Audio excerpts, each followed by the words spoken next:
Hello Ayurvedians, welcome to our channel secret Ayurveda. आज हम देखेंगे संधि प्रकरण। संधि प्रकरण ये पेपर 1 का टॉपिक है जो कि हाई वेटेज टॉपिक है। 15 मार्क्स के लिए आपको पेपर में पूछा जाएगा। उसमें से हम देखते हैं कि 5 मार्क्स का एसएक्यू आएगा, एसएक्यू में क्वेश्चन पूछेंगे और एक एलएक्यू में क्वेश्चन पूछते हैं 10 मार्क्स के लिए। तो चलिए हम देखते हैं संधि प्रकरण। इसका सूत्र दिया गया है परः सन्निकर्षः संहिता।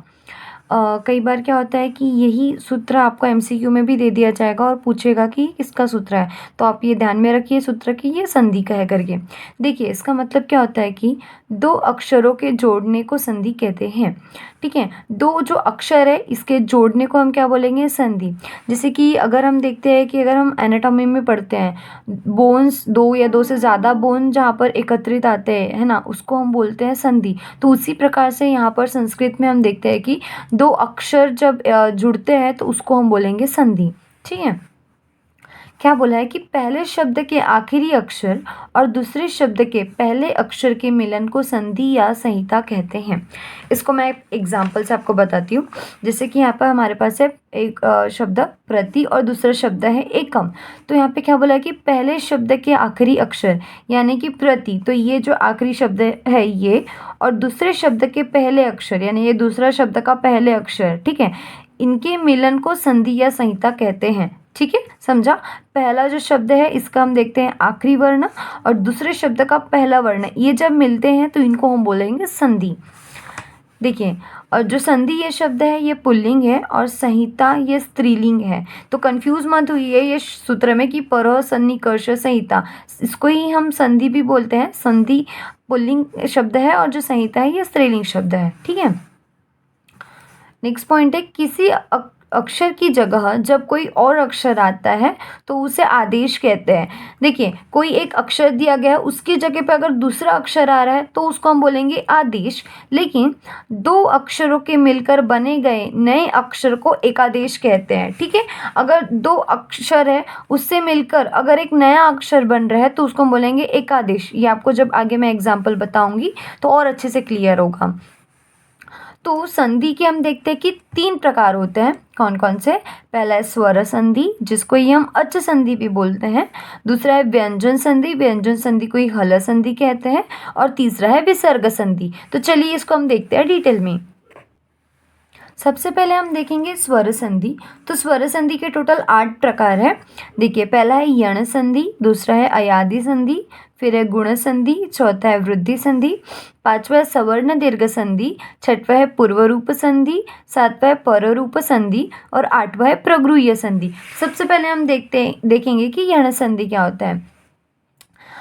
हर एक हम देखेंगे कि स्वर संधि हो, व्यंजन संधि हो, विसर्ग संधि हो, हर एक के आपको ना सूत्र दिए गए हैं और ये सूत्र आपको याद रखना ज़रूरी है क्योंकि पेपर में आपको ये सूत्र लिखने पड़ते हैं। ठीक है, तो देखिए सबसे पहला यण संधि। यण संधि का सूत्र है इको यणचि। मतलब कि क्या होता है कि जब इक वर्ण के बाद अच वर्ण आता है तब वह यन में बदल जाता है। देखिए बहुत ईजी है। इक मतलब यहाँ पे क्या आएगा, ई, उ, रु और लु। मैंने आपको महेश्वर सूत्र भी समझाया है, तो अगर आपने वो वीडियो नहीं देखा है तो वो उसका लिंक आपको डिस्क्रिप्शन में मिल जाएगा, आप वहाँ पर जाकर देख सकते हैं ताकि ये जो पॉइंट्स है आपके और अच्छे से क्लियर हो जाए। ठीक है, तो देखिए ई में मीन्स क्या क्या आ जाएंगे यहाँ पे, ई, उ, रु और लु, ये वर्ण आ जाते हैं। और अच, अच यानी कि यहाँ पे सारे स्वर, कोई भी स्वर आप ले लीजिए। ठीक है, तो अगर ई के सामने अच आता है तो उसका परिवर्तन यण में हो जाएगा। यण यानी कि यहाँ पे कौन कौन से वर्ण आ जाएंगे, य, र, ल, व। ठीक है, तो देखिए ई का परिवर्तन हो जाता है रिस्पेक्टिवली य में, उ का होगा व में, रु का परिवर्तन होता है र में और रु का ल में होता है। ठीक है, एग्जाम्पल देती हूँ मैं आपको इसका। प्रति प्लस एकम, तो यहाँ पर देखिए हमने क्या बोला कि अगर इक के सामने अच यानी कि ई, उ, रु, लु, ये जो वर्ण है 4 वर्ण, अगर इनके सामने कोई भी स्वर आता है तो रिस्पेक्टिवली उनका चेंजेस इस प्रकार से होता है य, र, ल, व में। ई का य, उ का व, रु का र और लु का ल। तो यहाँ पर ई दिया हुआ है। ठीक है, ई के सामने, ई की मात्रा हम देखते हैं, ई के सामने अगर ए आया ठीक है, ए क्या हो गया, ये स्वर है ना, तो ई के सामने अगर कोई भी स्वर आता है तो ई किस में चेंज हो जाएगा, य में उसका परिवर्तन होगा। तो देखिए यहाँ पर ही प्रति प्लस एकम, तो यहाँ पे हम देखते हैं कि ई का चेंज हो गया य में, और ए की मात्रा यहाँ पर लग गई प्रत्येकम, ये शब्द बन गया। ठीक है, नेक्स्ट वही यहाँ पे दूसरा एग्जाम्पल दिया, यदि प्लस अपि। तो यहाँ पे देखिए ई के सामने स्वर आया है तो ई का परिवर्तन किस में हो जाएगा, य में हो जाएगा, तो यहाँ पे यह हो गया यद्यपि। ठीक है, उसी प्रकार से दूसरा हम एग्जाम्पल देखेंगे ऊ का, खलु प्लस अयम, छोटा ऊ या फिर बड़ा ऊ रहा, ठीक है, उसके सामने कोई भी स्वर आया तो उसका ऊ का व में चेंज होता है। तो देखिए ऊ का यहाँ पे हम देखते हैं कि व में चेंज हो गया और ये बन गया खलवयम। ठीक है, उसी प्रकार से फोर्थ है पितृ प्लस ओजह, तो रू का र में परिवर्तन हुआ और यहाँ पर ये शब्द बन गया पित्रोजह। आपको अगर कंफ्यूजन होगा त्र यहाँ पे कैसे आया, तो हमने देखा था कि त्र त प्लस र, इससे मिलकर त्र ये शब्द बनता है। ठीक है, तो त रू का परिवर्तन यहाँ पे र में हो गया, इसलिए यहाँ पे हम देखते हैं कि पित्रोजी ये शब्द बना है। पांचवा देखेंगे एग्जाम्पल रू प्लस आकृति, तो रू का यहाँ पे परिवर्तन हो जाएगा ल में और आ की मात्रा यहाँ पे जुड़ के ये बन जाएगा लाकृति शब्द। ठीक है, तो यहाँ पर हमने देखा यण संधि।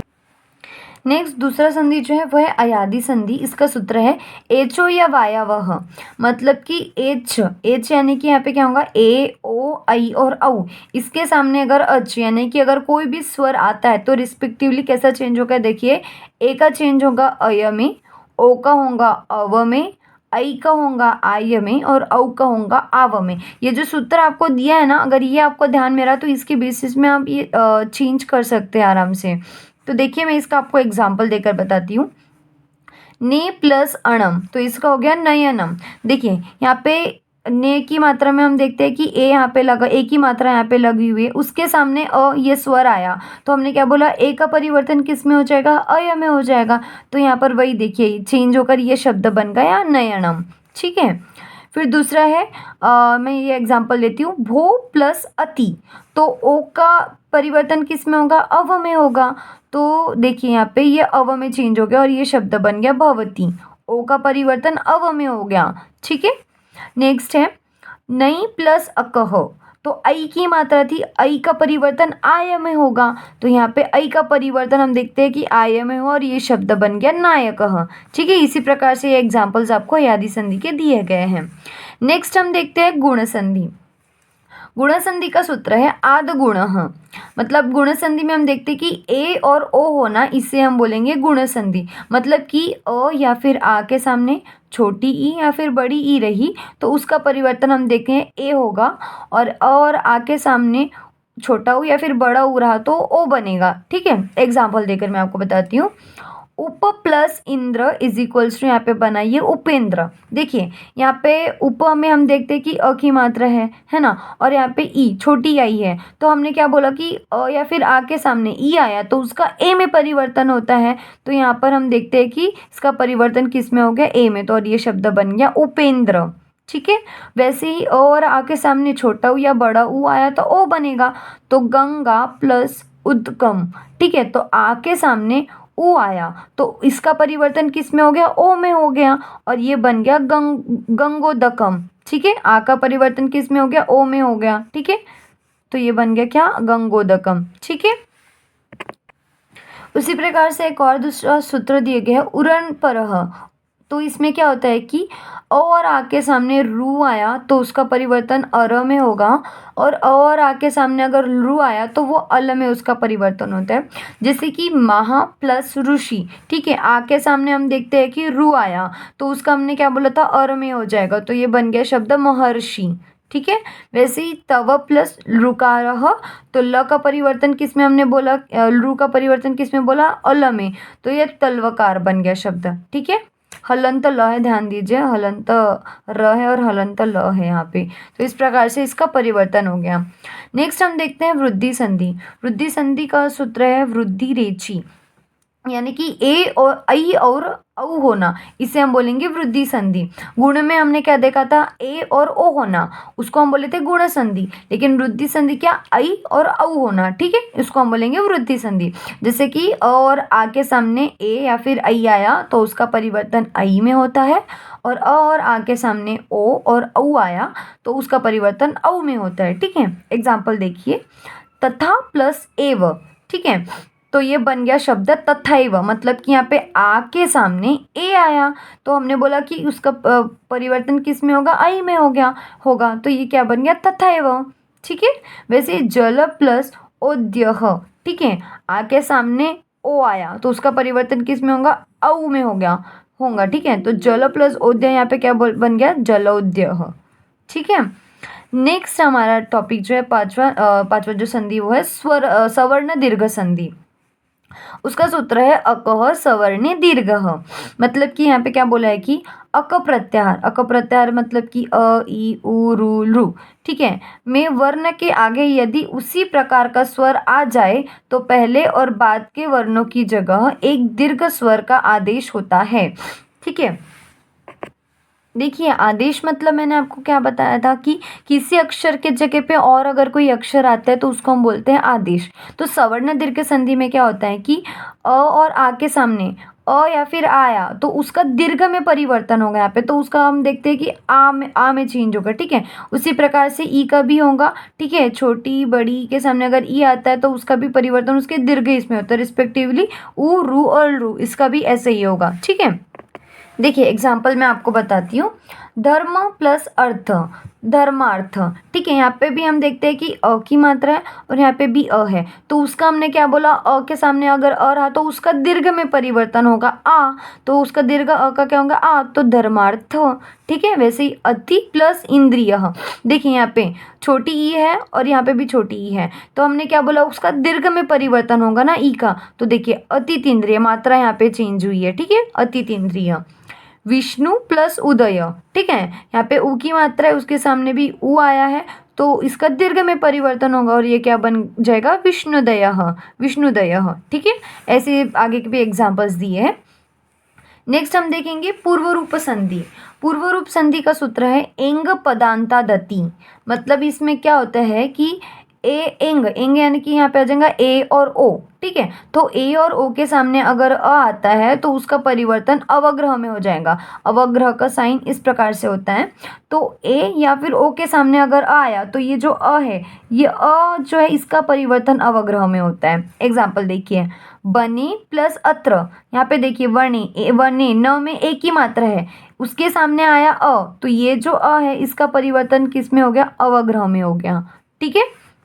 वैसे ही विष्णु प्लस अव, ठीक है, तो देखिए ओ है, यहाँ पे हम देखते हैं कि ओ की मात्रा है, उसके सामने अ आया तो ये अ का परिवर्तन यहाँ पे अवग्रह में हो गया, ठीक है। तो ये हो गया हमारा पूर्व रूप संधि। नेक्स्ट हम देखेंगे कि पररूप संधि। पररूप संधि का सूत्र है एंगी पररूपम, ठीक है। यहाँ पे क्या होता है कि प्र और उपसर्ग के सामने ए या फिर ओ हुआ, ए और ओ आया तो उसका एकादेश होता है, ठीक है। स्टार्टिंग में मैंने आपको एकादेश का मतलब बताया था। एकादेश का मतलब होता है कि जब दो जो अक्षर है वो मिलकर जब नया अक्षर बनाते हैं तो उसको हम बोलते हैं एकादेश। तो देखिए यहाँ पर एग्जाम्पल, प्र प्लस एजते, ठीक है, तो यहाँ से ये क्या बन जाएगा, प्रेजते, ठीक है, एक ही मात्रा इसमें मिल गई और यहाँ पे ये बन गया प्रेजते, ठीक है। फिर है उप प्लस ओषति और यहाँ पे ये बन गया उपोषति। तो ये एग्जाम्पल है पर रूप संधि का, ठीक है। प्र और उप के सामने अगर ये आता है तो रिस्पेक्टिवली उसका चेंजेस इस प्रकार से होगा, ठीक है। नेक्स्ट हम देखेंगे, सबसे लास्ट हमारा जो है वो है प्रगृह्य संधि। प्रगृह्य संधि का सूत्र है ईदुदे द्विवचनम प्रगृह्यम, ठीक है। मतलब कि यहाँ पे हम देखते हैं कि इकारांत उकारांत और एकारांत द्विवचनी शब्द को प्रगृह्य संज्ञा दी जाती है। जब आप आगे शब्द रूप पढ़ेंगे तो उसमें आपको समझ में आएगा कि इकारांत शब्द कौन से, उकारांत और एकारांत कौन कौन से हैं, ठीक है। तो अभी फिलहाल के लिए आप ध्यान में रखिए कि इकारांत उकारांत और एकारांत जो है इनके जो द्विवचनीय शब्द है इसको प्रगृह्य संज्ञा जो है प्राप्त होती है, ठीक है। तो इसमें होता क्या है कि द्विवचनीय शब्द के सामने अगर अच यानी कोई भी स्वर आता है तो उसमें कोई भी संधि नहीं होगी, नो चेंज, ठीक है। मतलब कि ई, ऊ और ए, ठीक है। ये अगर हम देखते हैं कि द्विवचनीय शब्द अगर आया है तो उसके सामने, द्विवचनीय शब्द के सामने कोई भी स्वर अगर आता है तो कोई संधि में चेंज नहीं होगा। एग्जाम्पल मैं आपको बताती हूँ इसका। देखिए पहला है हरि प्लस एतौ। मैंने क्या बोला, हरि। हरि ये जो शब्द है ये द्विवचनीय शब्द है, ठीक है। दीर्घ ई है, ध्यान दीजिए, ठीक है। द्विवचनीय शब्द है तो इसके सामने अगर स्वर आता है तो उसमें कोई चेंज नहीं होगा, तो इसको हम जैसे का वैसे ही लिखेंगे, हरि एतौ। वैसे ही दूसरा है विष्णु प्लस उदयः, ठीक है। तो ये भी द्विवचनीय शब्द है, इसके सामने स्वर आया है तो इसका भी परिवर्तन जो है नहीं होगा, जैसे का वैसे हम लिखेंगे इसको, विष्णु उदयः, ठीक है। तो ये हमने देख लिया प्रगृह्य संधि। एक लास्ट जो है वो है तोरली संधि। पेपर में ये पूछा जाता है तोरली संधि। इसमें क्या होता है कि त वर्ग यानी कि इसमें क्या क्या आ जाएगा, त, थ, द, ध, न। इसके सामने अगर ल आता है तो उसका परिवर्तन हलंत ल में होगा, ठीक है। ध्यान दीजिए ये मात्रा यहाँ पे हलंत ल, ठीक है। जैसे देखिए उद, द क्या है, ये त वर्ग में आता है ना, त, थ, द, तो उद प्लस लेख, ठीक है। तो उसका चेंज हो गया उल्लेख, ठीक है। मतलब कि ये जो द वर्ग है उसका परिवर्तन किस में होगा, ल में हो जाएगा, ठीक है। इसका ल में होता है, हलंत ल में।